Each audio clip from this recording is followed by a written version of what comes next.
What symptoms should I look out for if I think I have PCOS? Let's talk about that. One confusing thing about PCOS is that the manifestation for you versus a friend that has PCOS can actually be totally different. There are three main diagnostic criteria for PCOS, and you have to hit two of those three to be officially diagnosed. The first and most obvious one is the polycystic ovaries, which can be found on an ultrasound, but most likely you won't actually know that you have polycystic ovaries unless you have one of the second two symptoms. The next one is irregular or absent menstrual cycles. So typically a menstrual cycle is going to be anywhere from 28 to 36 days.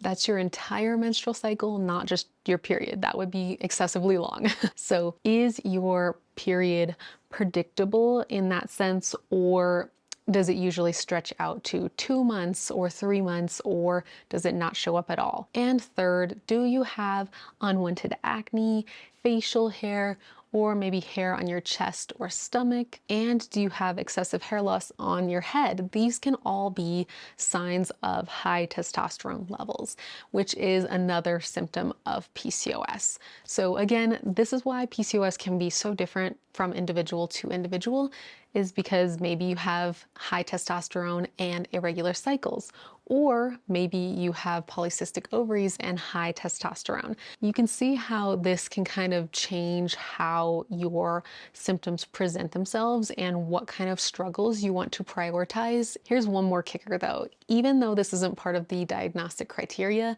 one of the hallmark symptoms of PCOS is insulin resistance. So if you notice that you kind of had this sensitivity to blood sugar highs and lows, in other words, you really feel an energy crash in the middle of the day, or when you skip a meal, you really feel it more than the average person, or more than your family and friends kind of show. This was one of the big things that showed me that my blood sugar was not quite right.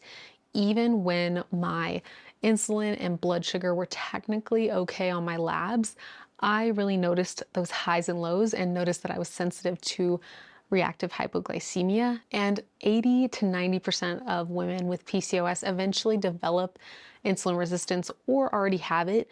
So this is something that is really, really common and something that you want to look out for as well, even though it's not a technical part of the criteria. Let me know what questions you have, and be sure to download my PCOS supplement guide below to be more informed about what supplements are good for PCOS and maybe which ones to just forget about.